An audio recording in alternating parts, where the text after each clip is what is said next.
आप देख रहे हैं अल्फा डिफेंस हिंदी में आपका स्वागत है।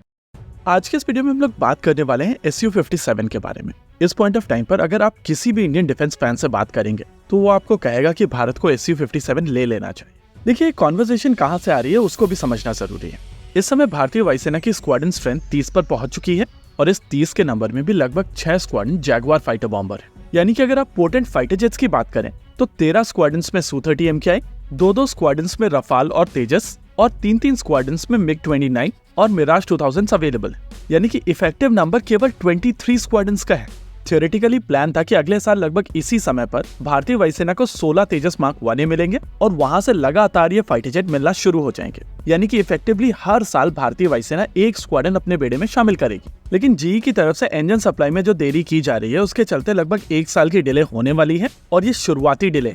इसके अलावा फ्यूचर प्रोग्राम यानी कि तेजस मार्क 2 और आर्म का काफी हद तक जीई F414 इंजन के ऊपर डिपेंडेंट है और वहां पर भी चीजें अभी अटकी हुई हैं। दूसरी ओर चाइना की तरफ से J-20 काफी ज्यादा नंबर में अपने बेड़े में शामिल किए गए हैं और पिछले कुछ समय से चाइना से जो फोटोग्राफ निकल कर आ रही हैं वहां पर साफ समझ में आ रहा है कि चाइना की तरफ से J-20 अब फॉरवर्ड डिप्लॉय किए जाने हैं। इसके अलावा पाकिस्तान का एंगल भी है जहां पर वो J-31 अक्वायर करेंगे और उसका प्रोसेस पाकिस्तान में शुरू कर दिया गया है।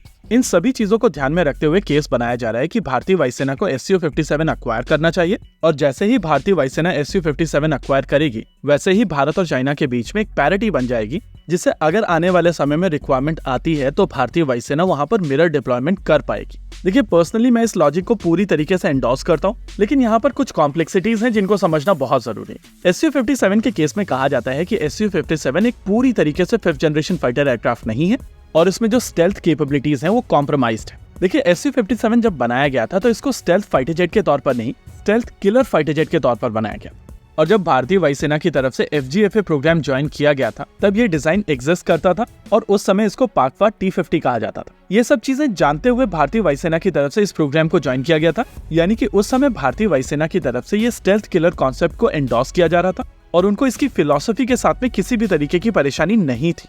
देखिए, भारतीय वायुसेना की परेशानी कहाँ थी उसको समझ लीजिए।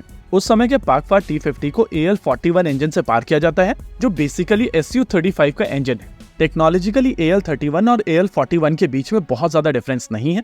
हालांकि AL-41 में कुछ इम्प्रूव्ड मटेरियल का प्रयोग किया जाता है लेकिन उससे परफॉर्मेंस बहुत ज्यादा सिग्निफिकेंटली बेटर नहीं हुई है। हालांकि उस इंजन का थ्रस्ट बढ़ा है लेकिन साथ ही साथ फ्यूल कंजम्पशन भी बढ़ा है। लेटेस्ट टेक्नोलॉजी वाले इंजन्स में इस तरीके के मटेरियल का प्रयोग किया जा रहा है जिससे इनकी फ्यूल एफिशिएंसी भी बढ़े और थ्रस्ट भी इक्वली बढ़े। यानी कि अगर थ्रस्ट इंक्रीज होता है तो आपकी रेंज के ऊपर इफेक्ट नहीं पड़ेगा।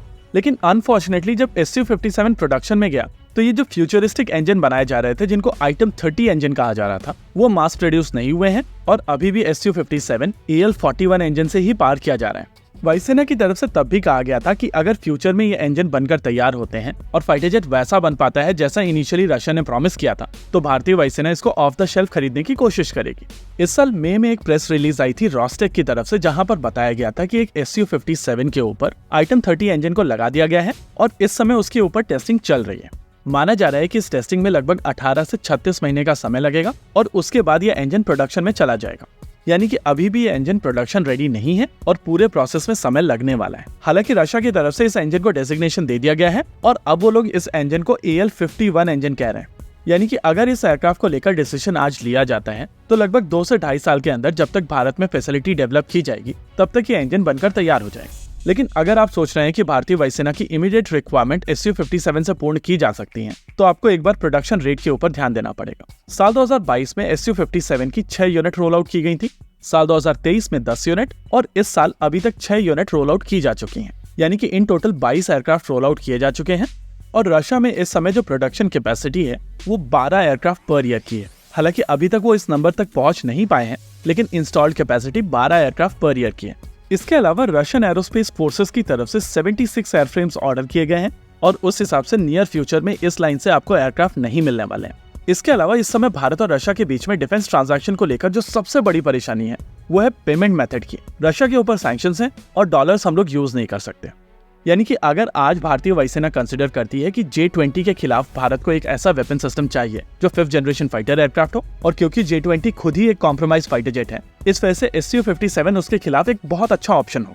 ऐसे में अगर कॉम्प्रोमाइज्ड SU-57 भी भारतीय वायुसेना कंसिडर करती है तो ये फाइटर जेट भी इमीडिएटली भारतीय वायुसेना के लिए अवेलेबल नहीं होगा। और अगर आप 3 से 5 साल का वेट करने के लिए तैयार हैं, तब भी पेमेंट को लेकर चीजें अटकने वाली हैं।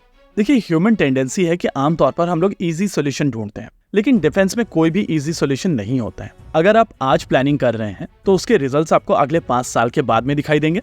और पिछले 20 सालों में जो इंजन को लेकर नेग्लिजेंस भारत में हुई है, उसके चलते आज भारत इस सिचुएशन में। इसी के साथ आज के इस वीडियो में रखते हैं केवल इतना ही। वीडियो को अंत तक देखने के लिए धन्यवाद। देखते रहिए अल्फा डिफेंस। जय हिंद।